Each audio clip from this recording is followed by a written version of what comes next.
Hello বন্ধুরা, সবাই কেমন আছেন? আশা করি সবাই ভালো আছেন। আজকে যে ভিডিওটা নিয়ে আসছি, আমি এর আগেও যে ভিডিওটা করছি তারই একটি ধারাবাহিক নিয়ে ভিডিও নিয়ে আসছি। আসলে দেখুন, আমাদের সেই পার্শ্ববর্তী দেশ ইন্ডিয়া।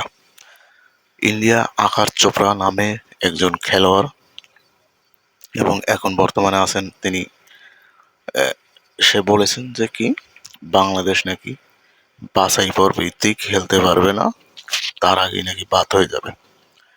আমরা সবসময় যেন বরাবরই দেখতেছি যে ইন্ডিয়া কোনো দিন বাংলাদেশের খেলোয়াড়কে আমি দেখিনি যে তাদেরকে কোনো সুযোগ দিয়েছে, তাদেরকে কোনো ভালোবেসেছে। সবসময়ের জন্য বরাবর তারা তাদেরকে নিচে রেখেছে এবং সবসময়ের জন্য তাদের সাথে খেলা বললে কটূক্তি কথাবার্তা ছাড়া কখনো একটা ভালো কথা তাদের কাছ থেকে আমরা আজ পর্যন্ত আশা করিনি।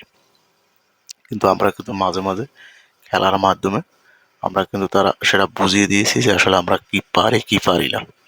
কিন্তু তারা একটু ভালো খেলে আমাদের সাথে, এটা আমরা স্বীকার করি। কারণ তারা যে হইতে খেলার ভিতর আসছে তার অর্ধেক বয়স এখন পর্যন্ত বাংলাদেশ পার করেনি। তারা কয়শো টেস্ট খেলার পরে যেন একটা টেস্ট জিতছে। তো আমরা জানি যে তারা বড় একটা খেলোয়াড়, বড় দল, তাই বলে বাংলাদেশে তারা অপমান করবে। এবং তারা জানে যে বাংলাদেশ কয়েকবার ফাইনাল খেলছে, এশিয়া কাপে ফাইনাল খেলছে কয়েকবার। সেই রকম একটা দলকে যদি তারা বলে যে প্রথম রাউন্ডেই তারা বাদ হয়ে যাবে, মানে বাছাই পর্ব থেকে বাদ হয়ে যাবে, আসলে আমি এটা আসলে খুবই খুবই নিন্দা জানাই। এবং আমরা আশা করি যে বাংলাদেশের টিম যে এই ধরনের অপমান করে কথা বলছে, এর প্রত্যেকটা জবাব আমরা এই যে বর্তমানে যে টিম তাদের কাছে আমরা আশা করি।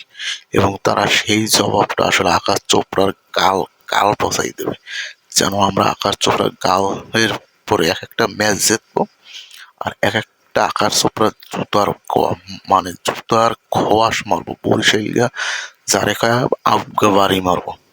তো আমরা এইরকমই একটা খেলা চাই যেন আকাশ চোপড়ার মুখে। এবং আমাদের তাসকিন বলছে, ভালো কথা বলেছেন, যে আমরা এবছর কাপ নেওয়ার চিন্তাধারা নিয়ে মাঠে নামছি। আমরা তোমাদের জন্য সর্বদা দোয়া করবো যেন তোমরা এখন এই কাপ না নিতে পারো, অন্তত ভালো একটা পজিশনে খেলো, ভালো একটা জায়গায় এশিয়া কাপে যাও, যেন আকাশ চোপড়া ওর চোপ পাইতে যেন ওর গালের দাগ লাল বানাই দিতে পারি। তো বন্ধুরা, বেশি কিছু আর আজ বলবো না। তো যে যেখানে থাকুন সবাই ভালো থাকবেন, বাংলাদেশের টিমের জন্য দোয়া করবেন। ধন্যবাদ, সবাই ভালো থাকবেন।